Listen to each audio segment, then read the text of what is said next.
what me Judy and your problem me Judy nina part of the system be fine be why that's it abusemi enko and na me catch say kwada so na me pacho baby awotemi kan sa wotika mu na wutie me so wo fie na sa wutie me a Konshira 104.5 on your Facebook page na bomodin asa so ba kohwe nsem ni bia me ka kire se eye osoro bohye no enye yasomu kwa na yetie no yehwe ani so de ka ho is say nsem no evidence based of course evidence based inte kwada so municipality ho ena na ye ko nti bomodin na kwada so municipality no mudisi honorable Richmond Ajeni Boateng ono ena ye district municipal chief executive Edema Kwada so is it 2018 or Mote Kwada so the proper KMM it's a new district it's a new municipal yes and you know say and the tie ho na so for delivery tracker about your delivery tracker ni nyina oso bo hye ni nyina ne say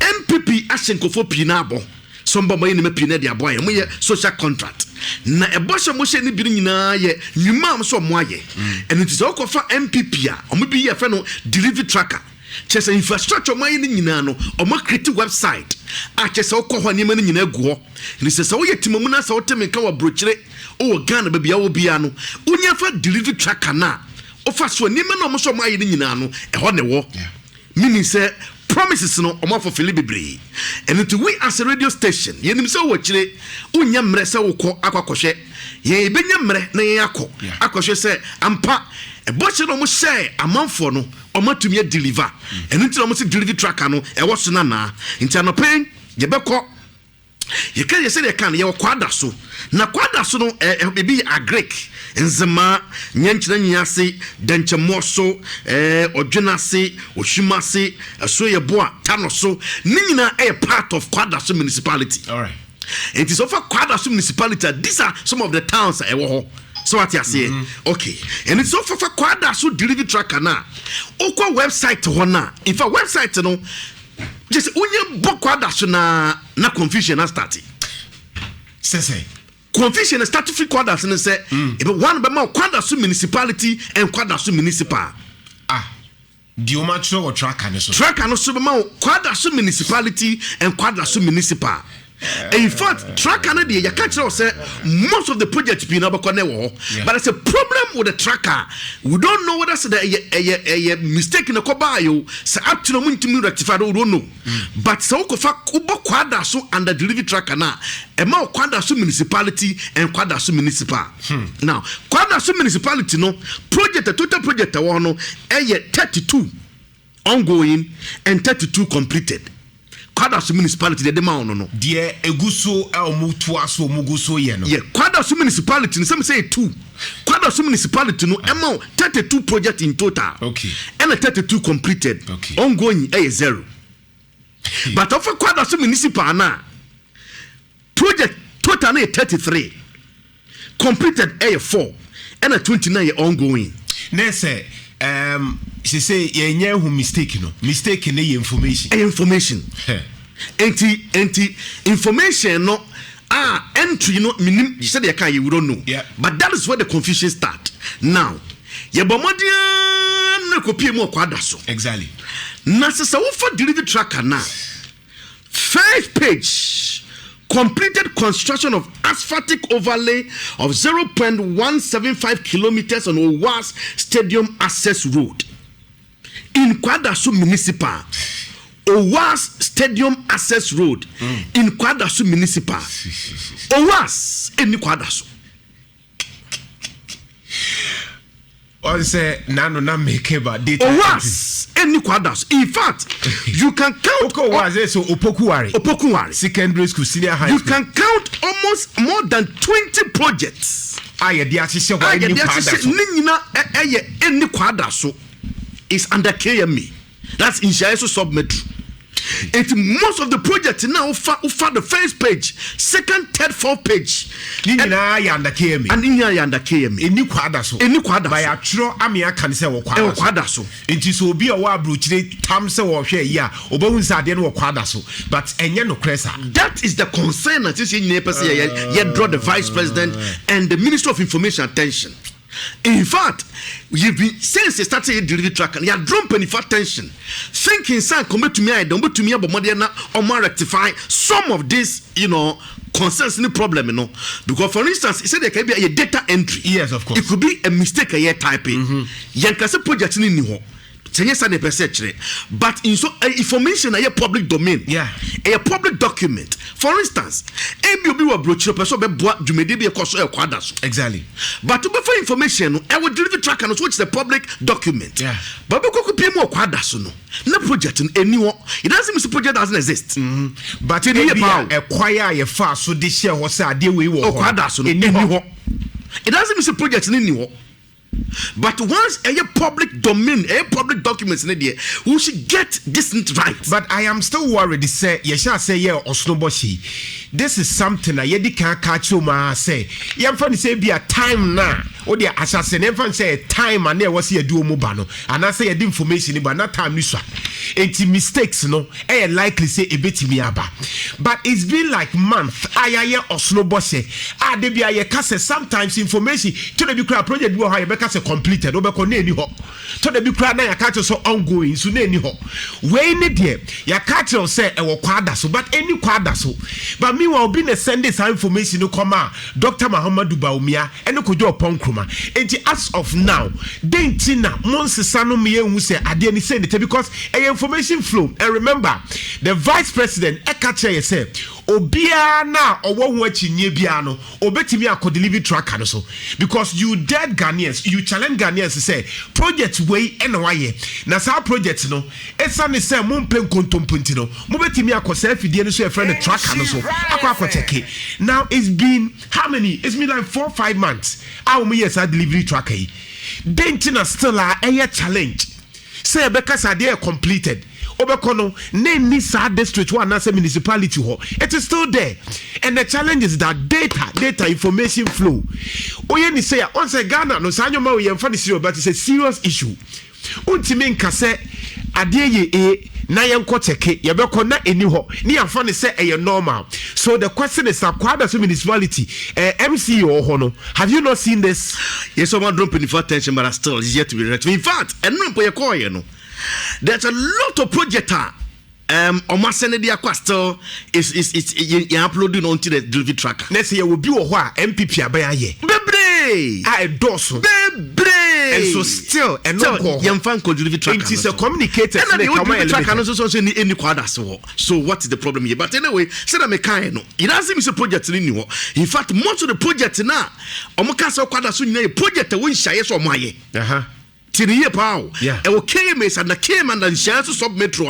Oko most of the asphalt de mo kan wo asre mo ne fence and areas nyina majority mo no nyina no. E am MPP aban aye. E request o maye. Asphalt overlay ni the bebre ko amaye ni nyina. O maye nya so mo nyai. But eni kwada so. But information anyway. Eti mayanto aso. Now, your first project a ye di kan hu kwada so. A completed construction of asphaltic overlay of 509 kilometers on a Genesee road. In fact, you have project in the mine. In fact, this is one of the nice projects. Yes, that is it. But it's a consider 104.5. And no baby odi efa akọ a precious point that's a Genesee pap be mo bien for no yes for my to like to say MPP abaya ya bojo efe of course enye ho nko a okopie mu no e kwada so main ankasa me e de kwada so market no nyina ye kwan a omo aye kwan a chese ndie wo ho for which it is there what you say a chese indeed ye kwan omo aye fe a chese nkofo amunam kwada so nyama say year of rose no manyo mo die no modie kwada so de o ma benefit ye pa e fe Genesee kakra ba nyina but another concern kakra no eye Lasap Hotel e de ko Genesee to Agric Junction in fact according to no it's an ongoing but ni na udru wa this is the Lasap Hotel na anim wo na junction wo no according to our report no e drop na yes akwadwuma we oni su bi contractor no afisite report the chesem say na Kufa do eba ha eno yiyi ni na de call one of the towns up to now on my site my worry would do Lasap Hotel anim ho na even though it's an ongoing project for which the contractor is supposed to be on site but project ni in fact no person who la sap ne kana udu Santase Star Junction kwa na fa Christian service wo no na wo ko anima nso a wutimi kosi ho yes sa kwa no so wutimi kosi ho ebisi ho yes no kwan ya ye kan wa I have a challenge with edikosi agric junction ho no e na police fu no gina no any school bi na wo ho no ye say who school nice school bi kra wo ho ate say enkra no kra sua de futu a ebeku mo ho but you see my challenge is that sometimes some of these projects no minim se bia ne ho na nso ana se bia oyifri ho a why na wo se ohwe making sure say bibia ye okay wo ho. Okay, but quickly, many Ora Crobia Santon, the Pierre de Major Shop construction. Na Yemishan say, Omona yes, Adumana, Ankre Crobia, I'm watching my car by the bench FM. Yeah, Madame, Bokodia. Me bacho mona Joshua mona mo ye Lasap hotel anim ho de kofa Jonas ne agreko mona mo ye sa kwan na bacho aspatic no balo. Yes, na I did the Murphy site. I am free site. I was say what can I say now? It becomes too lateral. So as a said that deliberately say yeah on the free site. It's never true. And I can test out to say the show as a company has never in only ejuma entirety in ejuma way in free site that. No mo kwaye ebi o wa na wa ye ejuma bi o baby ata say na ebi a wa wi nti you won't say be a pressure beba quickly you can move back no wa kwa wi no and ejuma ye for the big caps won't say be a we ejuma no baby o wa ebi kra na drain kan ho be do no ebi abaye minor drain bi obeye damages kitikiti bi ho and then you say overlay udru wa na se kwan na tutukura na say we ya quickly na no aye dey na o the asphalt gushu na wo ko why should the work no but you show as a company the hallmark we are going to say indigenous Ghanaian company or jitum say there is a value for money and quality and the biano o hear the juma wa ya juma na even with speed no obe make sure say oba achieve the quality at the bia what they measure the standard nam from highway from base position the bia bona baso I say number 2 akwa na wo kan no me check scratch say you move site at the ko baby because baby it's of more importance still baby akwa bia ye bia wo kuma so bia is very important next baby a major highway as me no work say kra a free Jacobu Junction binder ewie ye no sisi am no kase kra ya sa to aso free Jacobu Junction na ye kwa ko ye ni atrebo ase kwa kopim eno abaye very critical because nipa do youth ka kwan no as to baby a we comparison ya it is a one very serious kakra. Number 2 and so and say kwan na no e bia bon say problem bi betimi esi wo baby o bon say quickly no on tell money and say e man ko fa how kase mba ansa na wasan so ye dey akwa ko repair ni na sa ya asphalt. But Krobia said you know say project be on duration period. Nti duration be period time na de mamu some for years ekwan no ne overlay no mama ka bi sure on say overlay no e betimi ama say e bia ye 20 kilometers with some selected areas I would ekwan beko. And you see one thing na obusa contractor bia not as a Joseph PRO or whoever contractor bia on time mamu contract duration and you say bia for mo na bia bit maka cho say aduma no di 6 months be ye e bia pay the highway and the feeder roads and the urban roads engineers ko ye aduma no who contract as for 6 months here oh yeah na robon se be do baby no na e kwan kitinkiti bibi abeka ho a na eno no ya dey ya saka say okay for this to come what I say na it's within the purview of the contractor say one man aduma so for 3 months we 3 months no onya challenges be what I say obetimi abe atroba for duration of time no of extension ebi opebe 6 months akaho opebe 1 year akaho what I say entino so we can say bia na obokom no enya ba akopo ebi a wodo ani na site hongo but ebi so what I say bia akofo doctor na ni masie ho nyina okay ekuma kese what I say entino so we say duration here that by maybe I make a say bia 2 days maybe I work on your text, so there be 2 days, no. Now I did 2 days, while we know, maybe 2 months, there be. Every variations, but I say for we can, and for we can, or the word to have the net was could do a preco. Why you see, and contractor, when you do man, no contractor works for itself. Some Miami yet, Mamma Mudabi. And your supervisors, and I say, who pay masters to buying highway, feeder roads, urban roads, Oman and Mojuma, and to open a periodically, no, on Baba who said, baby, where the announcement can say, there's one to make the same thing, but back in the NC. And moving like a home. I can say, but the ambassador make a any particular area, and the man who are massing a tennis area, and say, the contractor temporarily, won't say be a winning home. But a bit more about China, who also was a move and your member. And I said, Mamma can be using Cow say, so young father say, oh, yeah, tomorrow, young father said, maybe an area, yeah, was site here, and our boss watching me. Nedru baby. No, I was a problem. Be a bunch of all success. Maybe I walk away. So we become me. Look, I know. I can't be a yet asphalt. And I say, okay, I put in a go. I also would chop free show.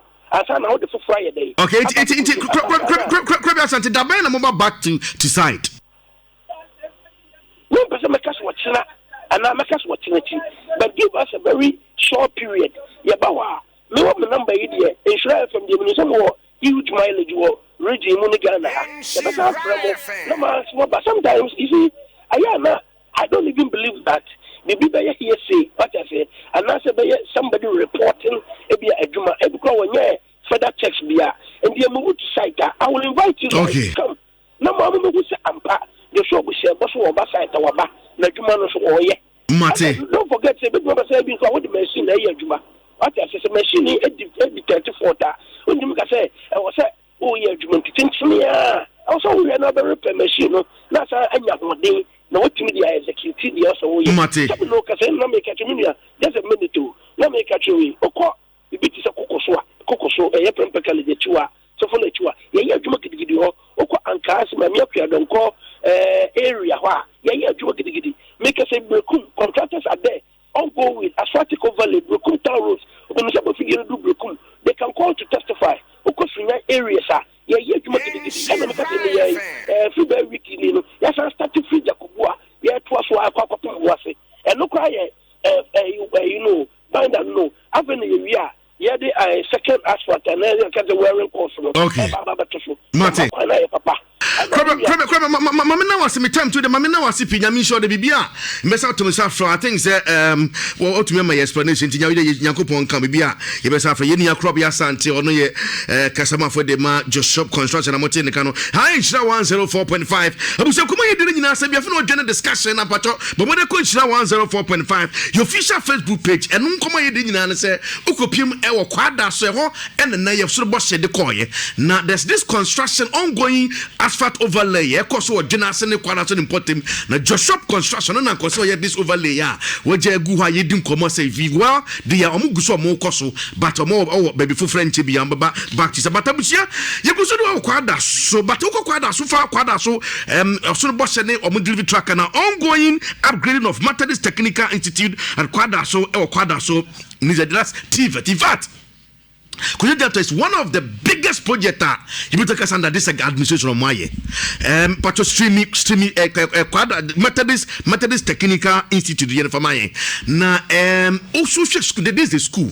Na school blog when na fofra afro mosikura. Mampo unkofonti as under MPP. Yes, under MPP. Na yes project we. Na in fact na a project amu purchase omu be one of the biggest projects into when it comes to technical. Yeah. Was Kumasa Shanti region. A school one a Methodist for na take over more in terms of administration. But no money workshop near the year. It is a buying of a bois. I must say the money cost. In fact, included automobile welding and fabrication. Yes, also our mechanic shop near the ICT. In fact, it's a big project. A sales school now is ongoing. Method for years, no mumfisusa. And I expanded. In fact, we are hearing information. So next week, so the Nakufa do crab and call. Also, because yes, because it's one of the biggest technical projects. It was Chantre. You consider 104.1 na project. Yeah, can was very nice, very nice. Very nice. Making sure say aye kama. What you say? Ade no abai a support Methodist for. No make sure because TVET they say vocational school need skills. In fact, almost 21 containers. Wow. 21 containers of equipment. And but there was a problem kakra installation because of COVID near the pina foreigners expert to mabeboa Ghana for to my installation by commitment say or share vocational institute ni ye adwuma no we an example say MPP by making sure say ehone aye machines nso aye it COVID twema ye ba be hye am yetimi de ma akọ exactly now school for that school for kwa osisi a man ya nugu so aye kese but there's this another problem yetumi identify ongoing construction of a science model SHS as Kwadaso. But the SHS as science model, maybe the Kwadaso. Data na wrong. Achuma will be a jarada. Achuma will be a jar north. The Omo Kano anyhow. O moye sa na mo my to say vice president na bia se bu twa nkontompo. Panyin so de enka so twa nkontompo. Information flow no e ha adwe no na ne ka data entry no. Data entry we ye fan say mistake. Ba mutimi ma panyin nye mistake sa. Mutimi ka say panyin. Ye fi yo ho no. Ye ko pie mu e wo so hwe e tracker ne so. Ongoing construction of creative art SHS as Kwadaso in Kwadaso municipal. Yeah. Creative art. Nana Gentwa, yeah. I can tell you, sir, this is one of the biggest projects when it comes to establishment of school. In fact, this school, no, almost seen it from scratch. Nana Kufuor Segana Fobo said, obesi about 350 school from scratch. Creative art secondary school. Yeah. And this way our quadra. So, in fact, so when you say school, you can watch 104.5. Yes, it's one of the biggest creative arts senior high school. This is administration, boys dormitory, girls dormitory, school block, principal ne Banglo Count and vice principal Banglo Count, and in fact it's very huge and big. And it is ongoing, but according to reports, now because this year. But COVID-19 because of maybe there was a variation in terms of the contract project in the ama duration. No, but you kind of project I mean, we have a lot of Lewains and Jacos and all those people. Aside that, drums, they want to school creative art school. Booming. In fact, school no almost formerly St. Peter's school.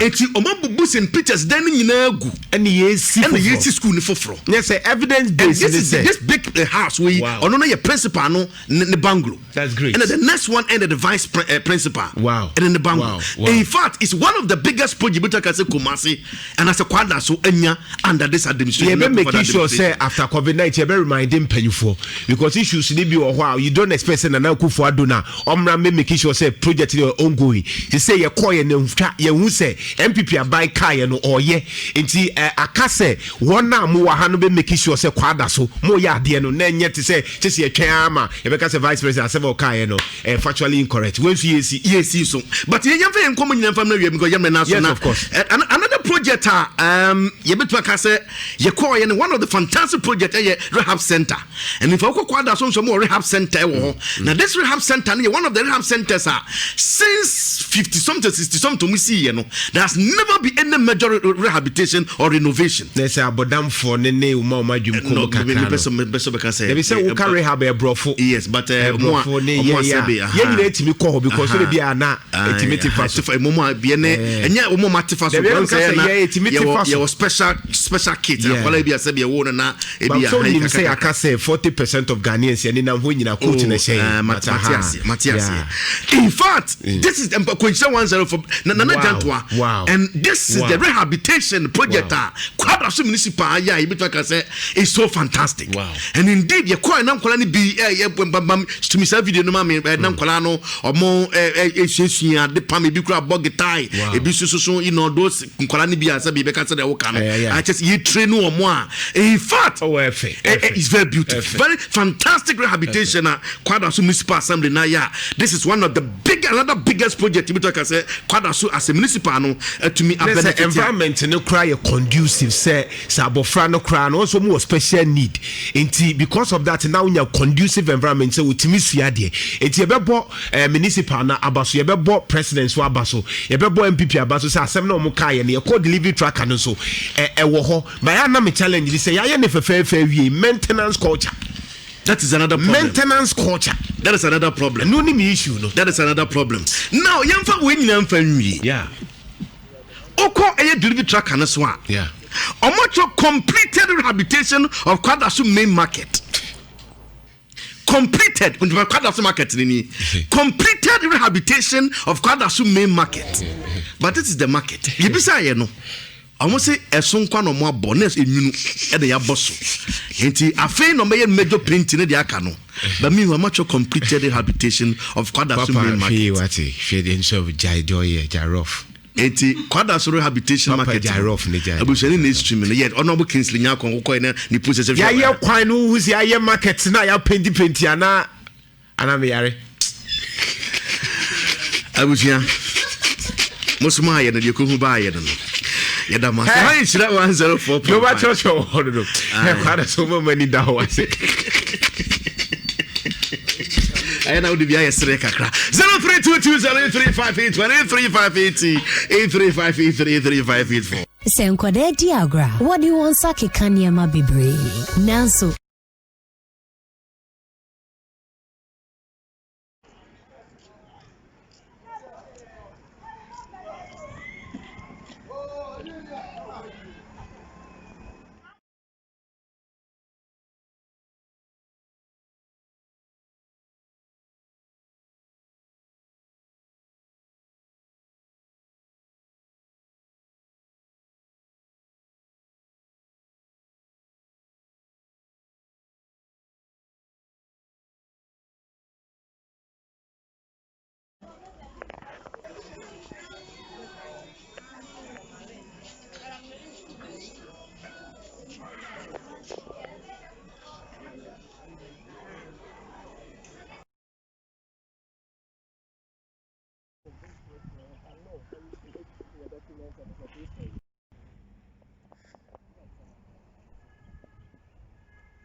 So you know the Americans.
And you have started the fencing as well. No, the fence is not started.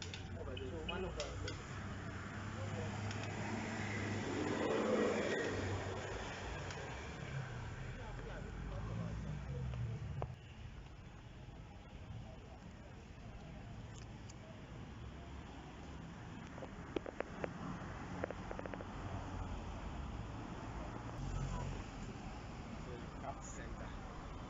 because of the student population.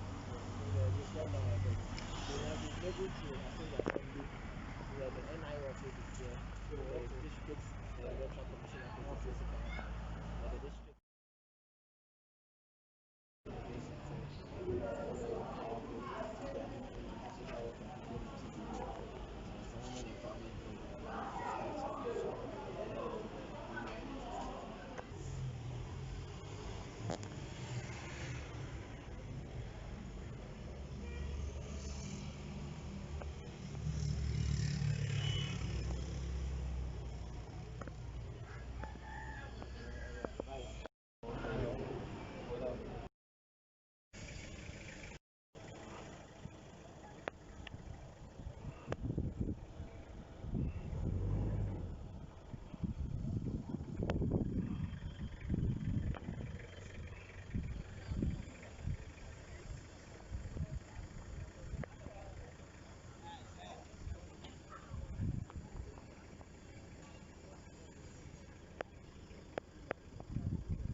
If the office, you are